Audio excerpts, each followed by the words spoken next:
Through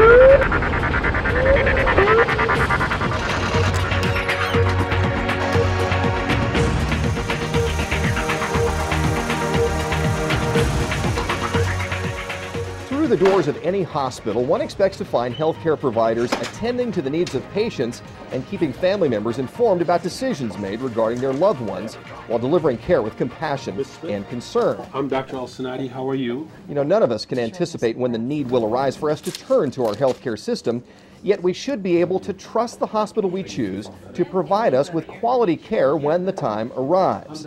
It is the obligation of all healthcare professionals to partner with patients and families to deliver that care safely and effectively and to earn that trust. We'll walk with you through all of those. Okay. We appreciate you being here. The number of medical errors continues to rise across the nation. Experts estimate each year more people die from medical errors than from car accidents, breast cancer, and AIDS combined. Imagine how you would feel if someone you loved was injured or even died because of a preventable medical error. Well, we basically woke up on Christmas morning to a medical emergency.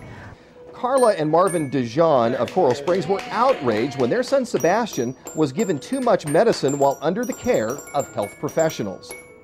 Well, by deduction, they could have only deduced that if he didn't get it anywhere else, the level of toxicity in his bloodstream could have only come from the level of medication that he received. I felt very fragile.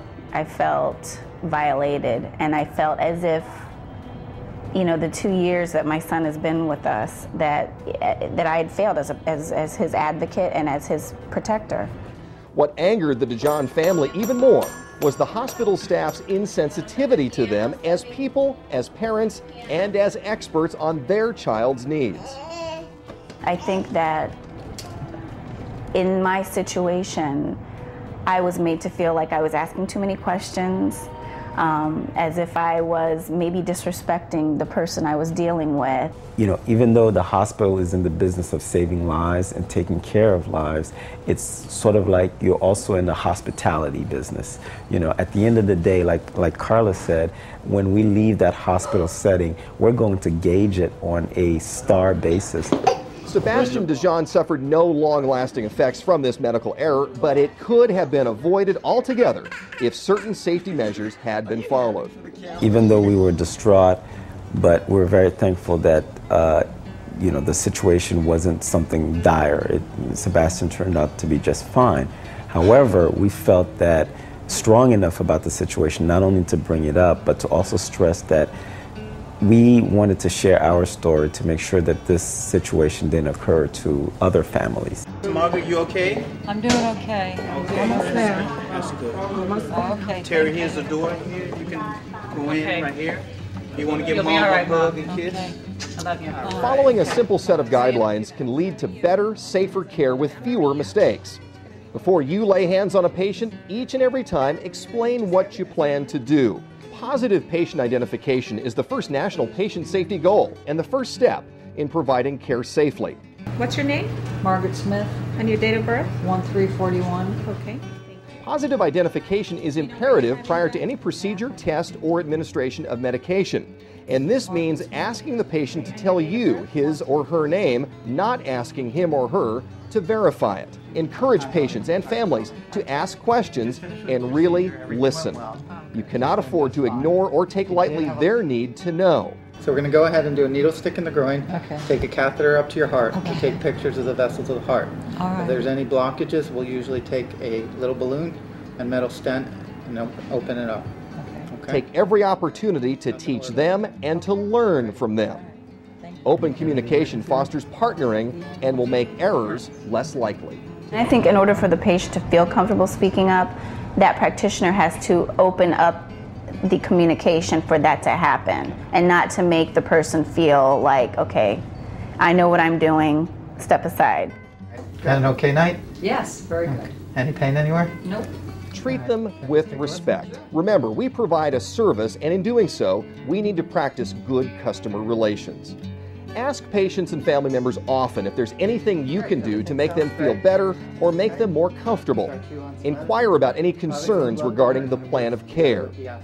Maintaining a culture of patient satisfaction requires openness, kindness, and compassion. The Dijon family recalled one doctor who took time to sit down for just a moment to put their minds at ease.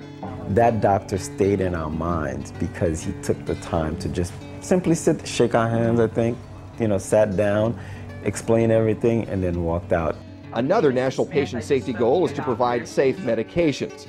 Now, this involves living by the 5 rights: right patient, right medication, right dose, right route, and right time. Never hesitate to ask the prescribing physician to clarify an order or to consult the pharmacist with any questions if something doesn't feel right. It's a PO dose, and I was kind of questioning it. It seemed a little high to me. You may actually save a life just by speaking up.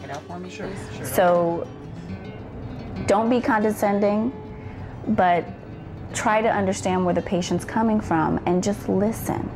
Respond to the patient and realize that they're trying to help you too. They're trying to help you to help whoever is injured or whoever needs help. And they might say something that will save that person's life. It is everyone's responsibility to immediately disclose any adverse event or mistake by reporting to a supervisor or through an occurrence variance report. Only when issues are in the open can breaks in the system be identified and repaired to prevent repeat occurrences. Everybody wants the best for the patient involved, but what we stress is that the parents or the advocates should be part of that process. The patient and the patient's family can either feel horrible or very, ill-treated, and then that marks their experience for the rest of the time they're there, or something can happen, something magical, and very easy, which I think is compassion, can happen that will set the tone for the rest of their stay or however long they need to be treated.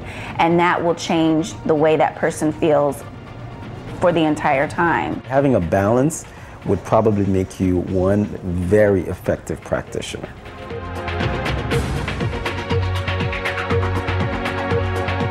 By identifying and analyzing potential and actual mistakes and finding solutions to systems failures, together we can reduce the number of medical errors. Working as a team that includes our patients, we can create a true culture of patient safety. Remember, we are all in healthcare to do our very best when our patients and our families need us most.